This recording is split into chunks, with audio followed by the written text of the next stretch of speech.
Alice in Wonderland. Scene 1. The Rabbit Hole.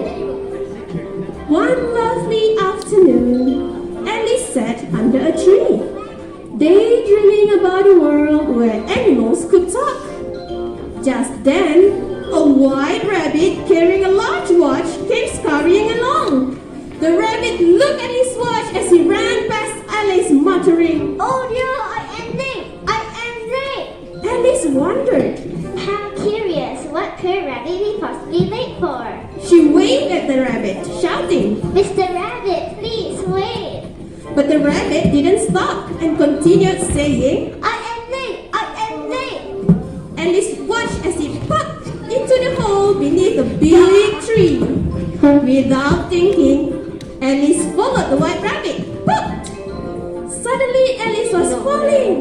Her dress puffed up like a parachute, and Alice floated down, down, and down.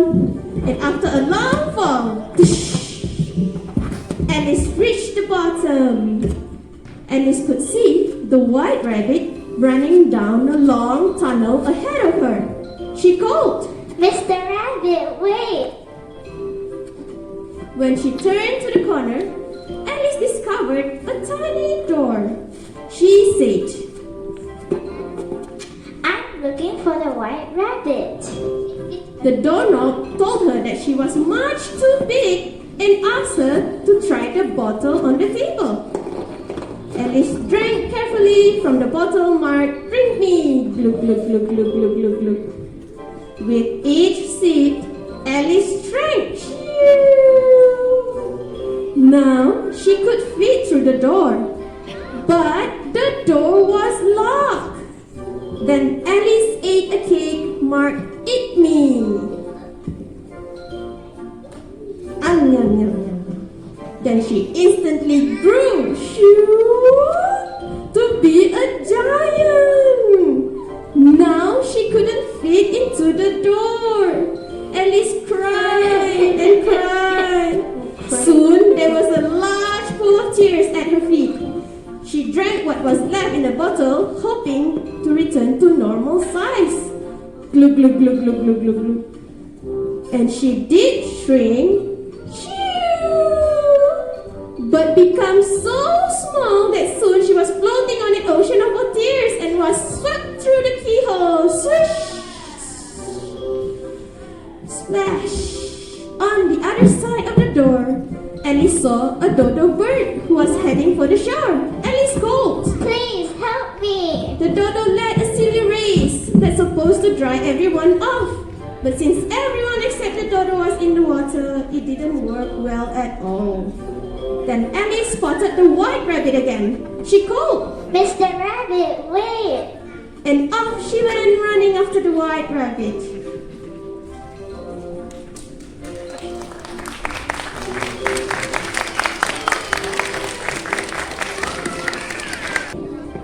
Scene 2. Bigger and smaller. Alice chased the white rabbit until she was deep into the woods. Alice said, "I wonder where the white rabbit is." Instead of finding the white rabbit, she found a pair of twins bouncing out to greet her. Toing, toing, toing, toing. And they said, "I am Tweedledee." "And I am Tweedledum." And Alice replied, "I'm Alice. I'm looking for the white rabbit." The two little girls began to recite a poem at the same time. The sun was shining on the sea, shining with all his might. He did his very best to make the pillow smooth and bright. And this was odd, because it was the middle of the night. The walrus and the carpenter were walking close at hand. They replied, "Anything to say? Such quantities of sand! If this were only cleared away, they say it will be grand." The moon was shining softly because she thought the sun had got no business to be there after the day was done. It was very rude of him, she said, to come and spoil the fun. Oh, oysters, come and walk with us towards the passage. A pleasant walk, a pleasant talk along the pretty beach. We cannot do it more than four to give a hand to each. The walrus and the carpenter walked on a mile or so. They rested on a rock conveniently low, and all the little oysters stood and waited in a row. The time has come, the walrus said, to talk of many things, of shoes and ships and sealing wax, of cabbages and kings, and why the sea is boiling hot, and whether pigs have wings. I weep for you, I deeply sympathize with sobs and tears he sorted out, those of the larger size, holding his pocket handkerchief before his streaming eyes. Oh, oysters, said the carpenter, you've had a pleasant run. Shall we be trotting home again? But answer came there none. And that was scarcely odd, because they'd eaten everyone. Alice could not understand what they were saying, and as Tweedledee and Tweedledum fought about what poem to recite next, she slipped away.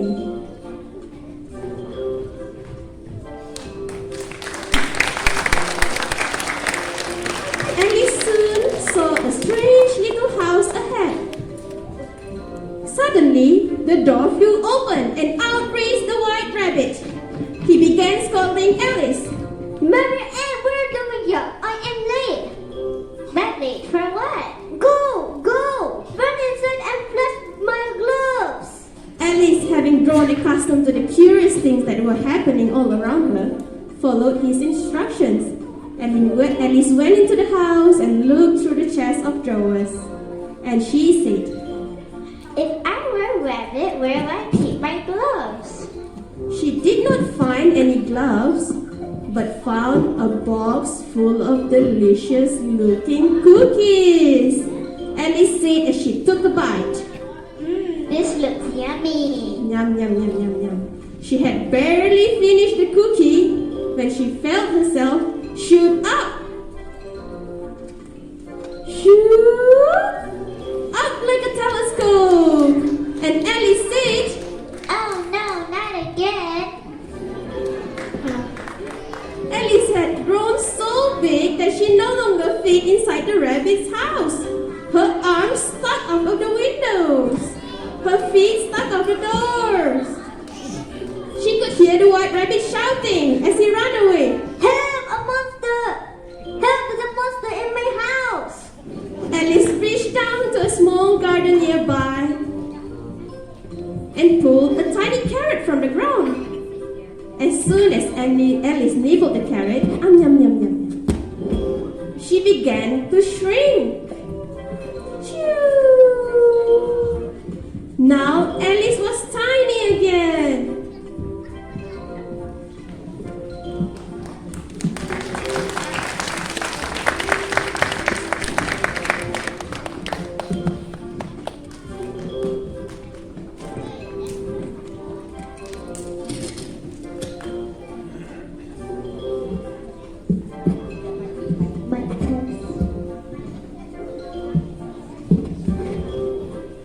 She was now so small that the grass seemed like a gigantic forest.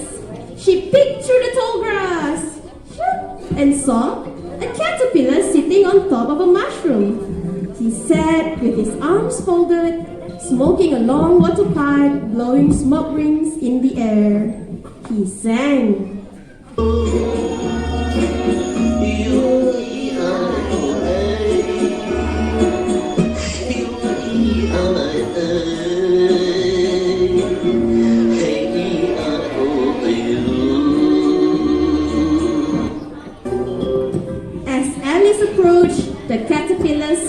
quickly asked. Who are you? Alice replied.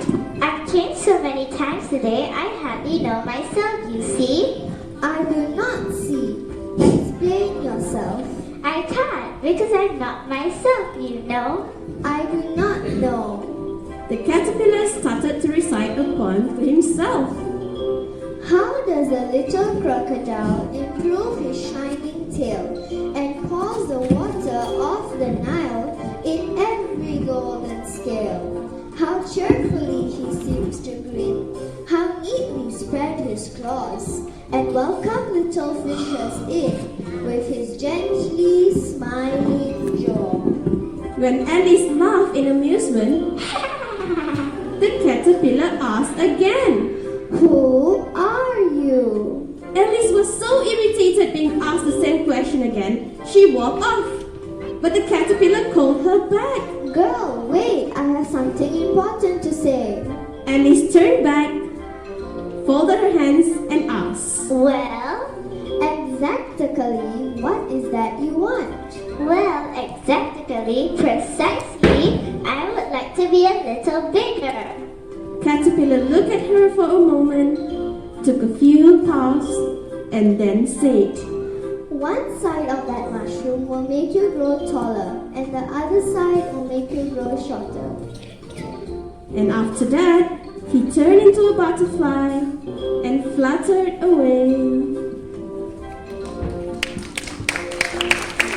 Alice wondered which size is which as she broke off 2 mushroom pieces, but shrugged and took one bite from one piece of the mushroom. Suddenly, she soared upward, grow taller than the treetops. Alice quickly nibbled the other bit of the piece of the mushroom, and shrunk again to her normal size. She kept the pieces of the mushroom in case she might need them later. As she looked at the many paths through the woods, Alice wondered, I wonder which way I should go.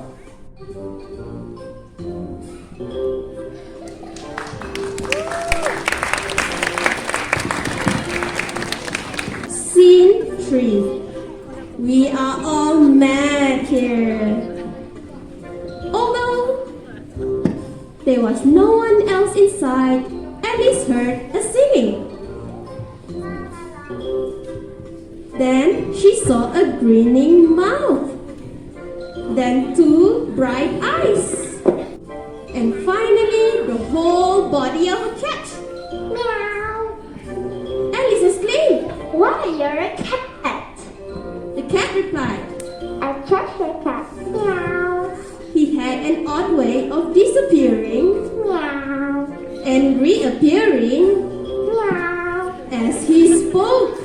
Then Alice asked, I wanted to ask you which way I ought to go. I'm looking for the white rabbit. That depends on where you want to get to. Meow. It really doesn't matter as long as Then it really doesn't matter which way you go. and the cat said as he pointed. Oh, by the way, if you really want to know, the rabbit went that way. The white rabbit? What rabbit? Oh, can you stand on your head? Meow. He appeared Meow. and disappeared Meow. in front of Alice, who looked on angrily. When it reappeared again, Meow. he said, But if I were looking for the white rabbit, I would ask the Mad Hatter and the Mad Chair. But I don't want to go among mad people. The cat laughed. Meow. Oh, you can't tell that. Almost everyone is mad here. I'm mad, you're mad, we're all mad. Then it disappeared. Meow.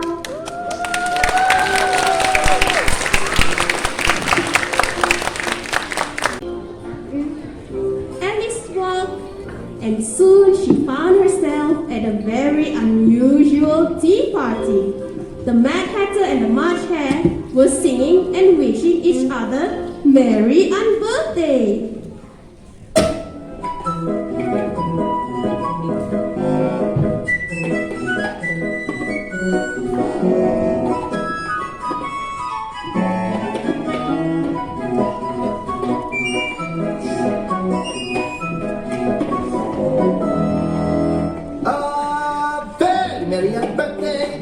To who? To me. Oh, you. A very merry birthday to you. Who, me? Yes, you. Oh, me. And so congratulate us with another cup of tea. A very merry birthday to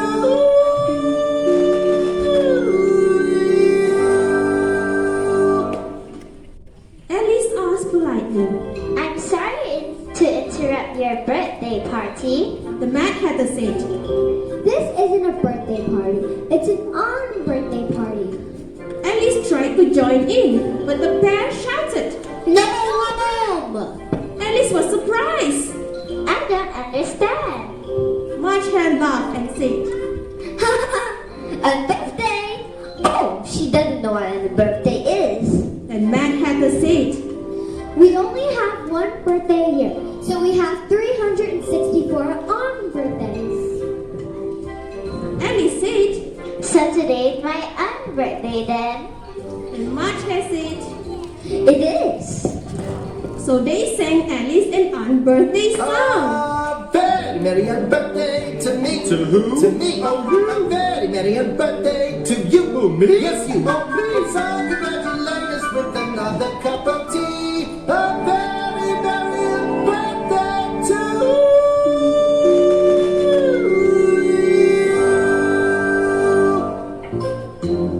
you. Then the March Hare poured invisible tea into Alice's teacup and said, Take some more tea. after the tea, the Mad Hatter and March Hare dashed around crazily, changing seats and talking in riddles.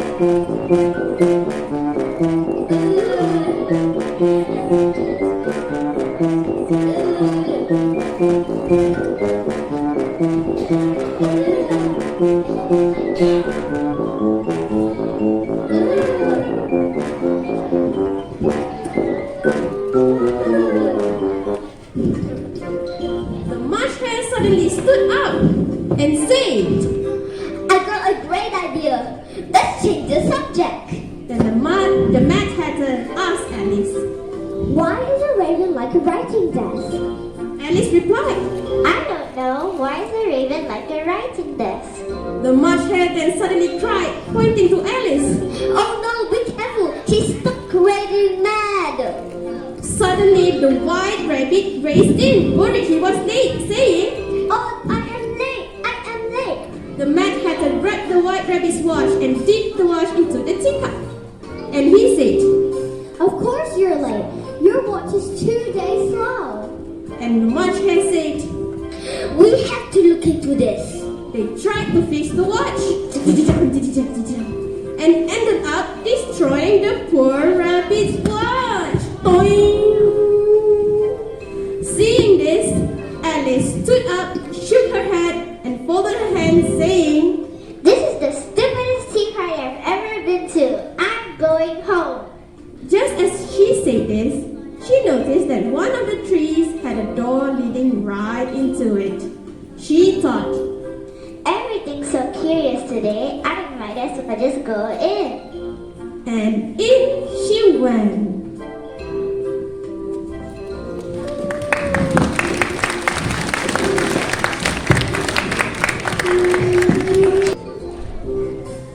Scene 4.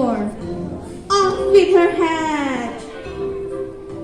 Alice found herself at last in the beautiful garden among the bright flower beds and the cool fountains. In the garden, Alice saw a gardener shaped like a playing cards, busily painting white roses to red. The queen only liked red roses. But we painted white ones by mistake. Just then, Alice heard the sound of trumpets, and the palace doors opened. The queen, the queen, the queen, the queen. A long line of playing card soldiers marched out, followed by the Queen of Hearts. After the soldiers had passed, the Queen of Hearts approached. Everyone was afraid of the Queen. The Queen was very angry with the gardener and shouted, Off with her head. The Queen stopped and stared at Alice. Then she asked. Can you play croquet? Alice shouted. Yes! Let the game begin. Alice followed the queen and the procession, wondering what would happen next.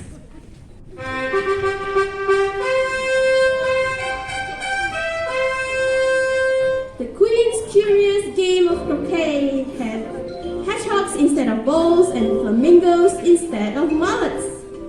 But the Cheshire Cat appeared, meow, and tricked her. He turned invisible and tricked the queen and made her fall. When the queen got back on her feet, she was furious and was as red as lobsters. She blamed Alice for her fall. Off with her head! The guard marched Alice to the courtroom.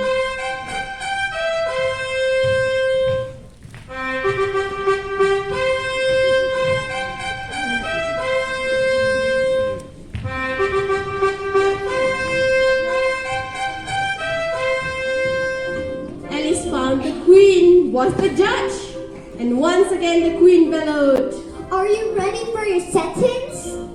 Alice replied, Sentence, but there must be a verdict first. Sentence first! Off with her head! Alice reached into her apron pocket and found a piece of the mushroom she had seen. Biting into it, yum, yum, yum, yum, yum. She began to grow, and grow. Everyone in the courtroom panicked. But as Alice scolded the queen for her bad manners, I am not afraid of you. she began to grow smaller and smaller. Soon she was back to her normal size.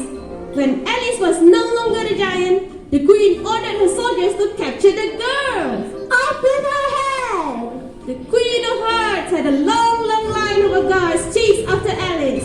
Alice could hear the queen shouting. She saw the queen, the soldiers, even the white rabbit, Mad Hatter, March Hare were all shouting, Alice, Alice, chasing her.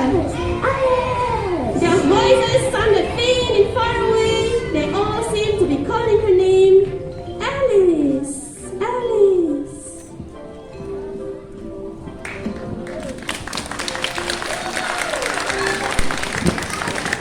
Alice found herself back in her garden and said to herself sleepily, I've been having such a weird dream. So Alice got up and ran off as she knew she was late for her tea. The end.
Pinocchio.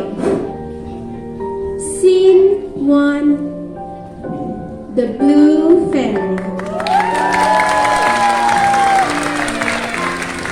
The story of Pinocchio starts with a little cricket named Jiminy Cricket.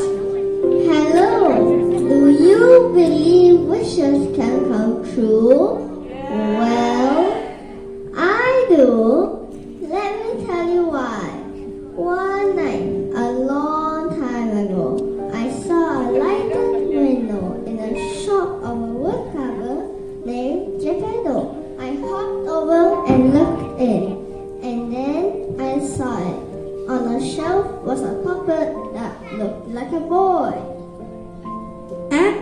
moment, Geppetto came into the room. And he said, Just one finishing touch and you are all done. he took up his brush and started to paint a smile on Pinocchio. And he said, Now, I have just a name for you. Pinocchio! Geppetto picked up Pinocchio. And they did a little happy dance.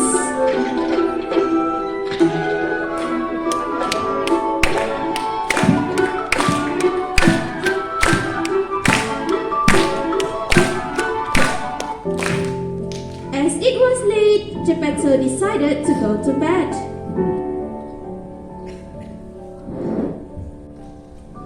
Before he slept, he turned to look at Pinocchio and thought how good it would be if Pinocchio was a real boy. At that moment, he saw a shooting star outside his window. Geppetto quickly clapped his hands and made a wish. Starlight, star bright, the first star I see tonight. I wish my little Pinocchio would be a real boy. Then he went to sleep. Jiminy laughed at how impractical Geppetto's wish was. So suddenly a light shone in the room and a fairy appeared. Good Geppetto, you have given so much happiness to others. You deserve to have your wish come true. The fairy waved her magic wand on Pinocchio. And what a surprise! The puppet started to move on his own. I can move. I can talk. I can walk. Yes, Pinocchio, I've given you life. But why? Because Geppetto is a real boy. Am I a real boy? No, Pinocchio. First, you must prove yourself brave, truthful, and selfish. And someday you'll be a real boy. You must learn to choose between right and wrong. Right and wrong? Well, how will I know? Your conscience will tell you. What is conscience? Conscience is those small voice people won't listen to. Are you my conscience? Would you like to be Pinocchio's conscience? What's your name? Well, okay. My name is Jiminy. Jiminy Cricket. Okay, I now dub you Pinocchio's conscience. Keeper knows and right and wrong. Counselor in moments of temptation would guide along a straight and narrow path. And with that, she vanished. The next morning, when Geppetto woke up, he could not believe his eyes. Pinocchio was alive. You're alive? And they had a little happy dance.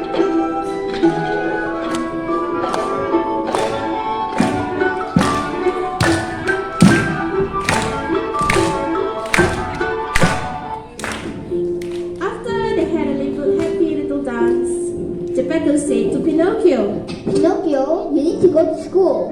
Why? So you can learn things. He gave Pinocchio a bag full of books and some money and waved him goodbye to send him off. Bye.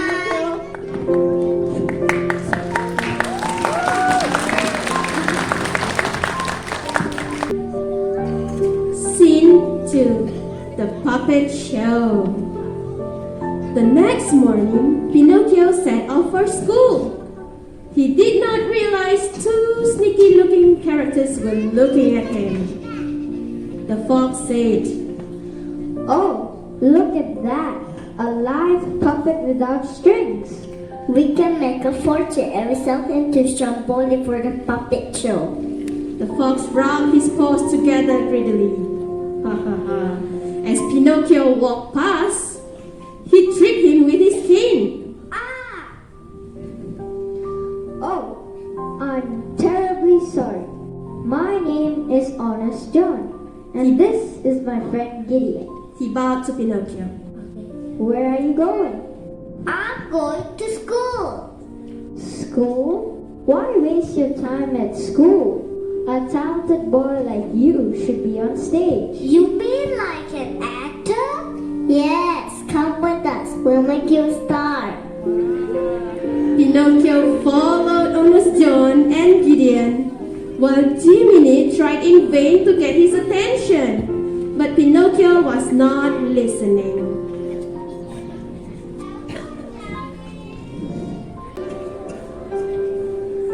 That night, Pinocchio made his stage debut on Stromboli's puppet show.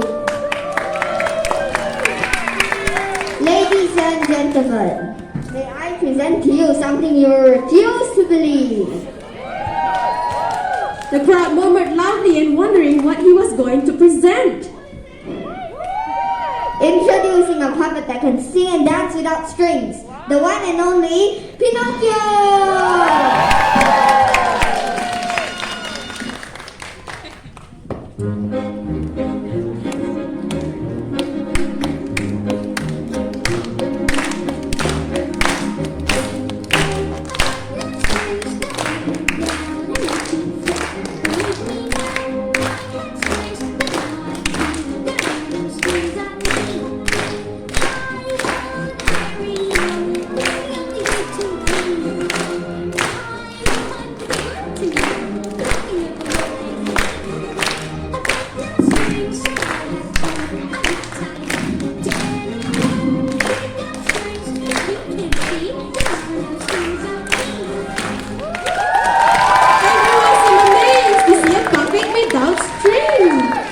When the show was over, the crowd applauded and threw gold coins at Pinocchio's feet. The applause continued as Stromboli pointed, "Join Pinocchio on stage." Pinocchio bowed and waved. He loved all the attention.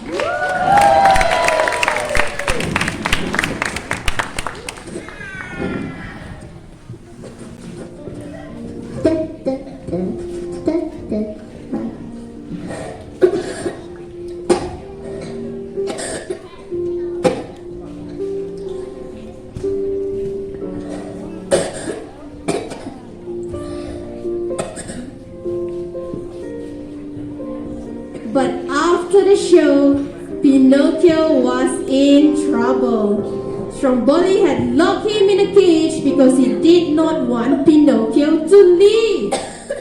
Stromboli laughed. Ha ha ha. You have made me a lot of money. Now, if you do not behave yourself, I will use you as firewood. No, let me out. Stromboli laughed. And he left Pinocchio in the darkness of the wagon. Pinocchio cried big tears. And then he heard a sound. It was Jiminy who had crept into the wagon and shocked to see Pinocchio in a cage. Pinocchio, what happened? He was mad because I said I wanted to go home. Jiminy tried to unlock the cage, but he just could not get that lock to open. He had finally given up when a dazzling blue light filled the room. It was the Blue Fairy. Pinocchio, why did you go to school? I was going to, but I was kidnapped by two big monsters and they put me into a big sack. Pinocchio was lying, of course. And with each lie, his nose grew longer and longer. He asked, What's happening to my nose? Perhaps because you have not been telling the truth. Pinocchio, a lie keeps growing and growing, just like the nose on your face. I won't lie again. he promised, trembling with fear. Oh, please give him another chance. Seeing he was really sorry, the Blue Fairy waved a magic wand and unlocked the cage.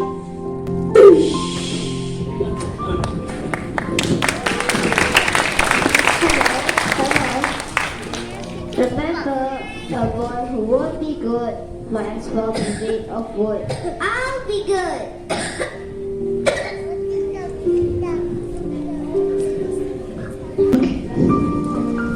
Scene 3. Pleasure Island. In a nearby tavern, honest John and Gideon were telling their friend, the coachman, how much money they had made with Pinocchio. The coachman listened in amusement, and then he showed honest John and Gideon a big bag of gold coins. How would you two want to make some real money? What do you have to do? The coachman whispered into their ears. He asked them to lure naughty little kids. And then I take them to Pleasure Island. The cat was shocked. Pleasure Island, but They never come back as kids. Mwahaha. Honest John and Gideon were shocked, but agreed to help because of the money.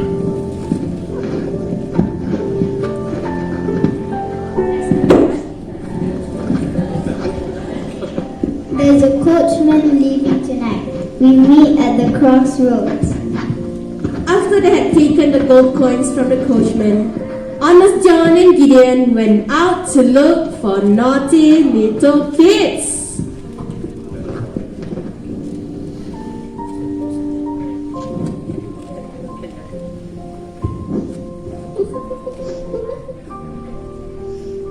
When they had barely stepped outside, they spotted Pinocchio. Honest John then pulled Pinocchio aside and tipped his hat. Now, where are you going? I'm going home to my father. Dad said, You look a little pale. Maybe you need to spend some time on Pleasure Island. Trust me, it's a wonderful place. Once again, the two rascals led Pinocchio away. They filled his head with promises of toys and all the candies he could eat. Jiminy followed at a distance as he was worried and said, This is not good. How can he be a real boy if he follows to continue those two around? but there was nothing Jiminy could do. He saw the coachman taking Pinocchio and many other little kids to Pleasure Island. At Pleasure Island, Pinocchio met a girl named Armani. Have you ever been to Pleasure Island? Pinocchio shook his head. Me neither, but he said there's plenty to eat and drink, lots of candy, and best of all, no school. Armani prepared to eat a huge sandwich. And she said, If only my mother can see me now. You want to buy? Pinocchio shook his head as he was busy now trying to eat lollipop and a candy at the same time. While Pinocchio was stuffing himself with sweets, Jiminy, who had followed Pinocchio, overheard the coachman. As soon as those kids turn into donkeys, I'm going to round them up. They need to be at the salt mines by daybreak.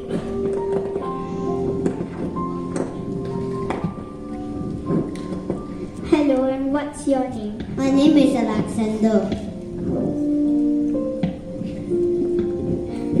So you can still talk? Yes, sir. I want to go home to my mama.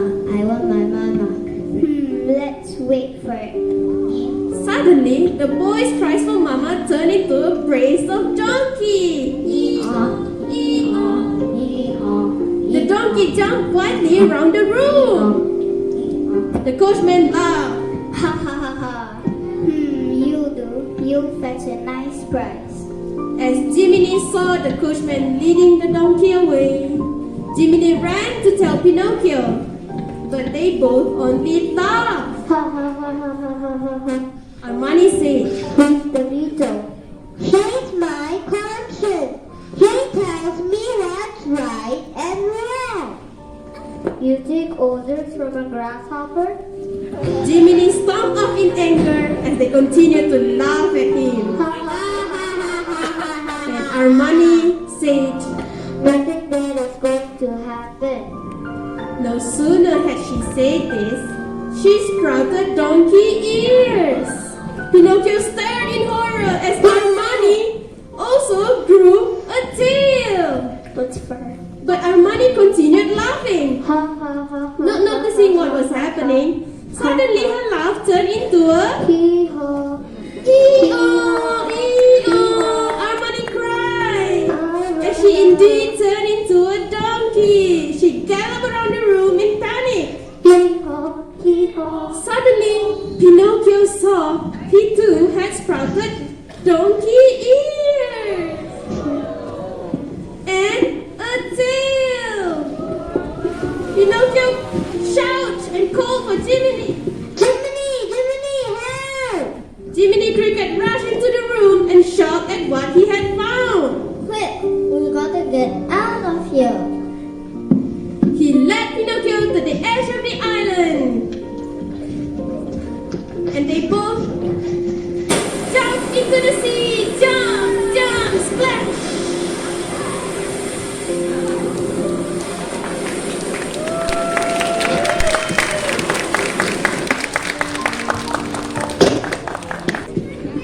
Scene 4. Monstro. When Pinocchio had dried out, he went home to see Geppetto. Father, I'm here! But Geppetto was not there. The workshop was empty. Then Jiminy found a note. The note told them that Geppetto had gone to look for Pinocchio, and his whole boat was swallowed by a whale named Monstro. Pinocchio decided to jump back into the sea to search for Geppetto. And so he jumped. Splash! He swam and swam without knowing where to go. He tried to ask the fishes, but they only swam away in fear. As he reached at the middle of the sea, a big mouth came out of the water. It was Monstro, and he swallowed him together with a fish. Ah! There, in the stomach of Monstro was Geppetto, living in a wrecked old boat. And he said, Pinocchio! I'm so happy to see you. Me too, Father. Not that scared. I'm up here. Why do you have donkey ears? I will explain later. Now let's make a big fire. the both of them chopped up the old boat as much as possible.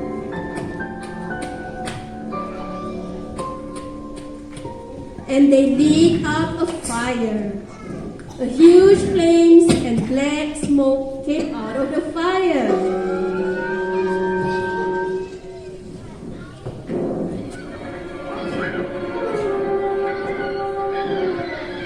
The whale started to feel a burning sensation inside his stomach. He then coughed and coughed, and he threw out Geppetto and Pinocchio. Achoo!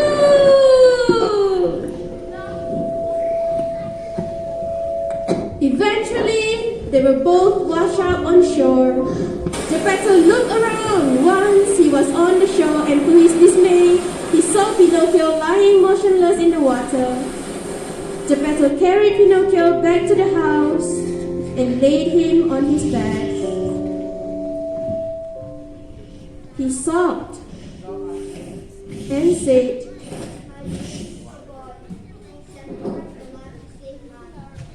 Geppetto said, "My brave little boy, you risked your life to save mine."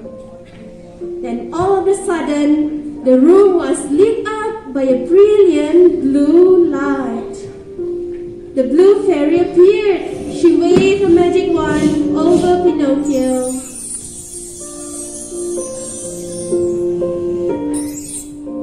You have proven yourself to be brave, truthful, and selfless. Awake, Pinocchio. Pinocchio sat up and at Geppetto, who was crying. Father, why are you crying? Look, I'm alive. And now I'm really and truly a real little boy. Geppetto looked up in surprise. And so you are. He hugged Pinocchio, and they did a happy little dance.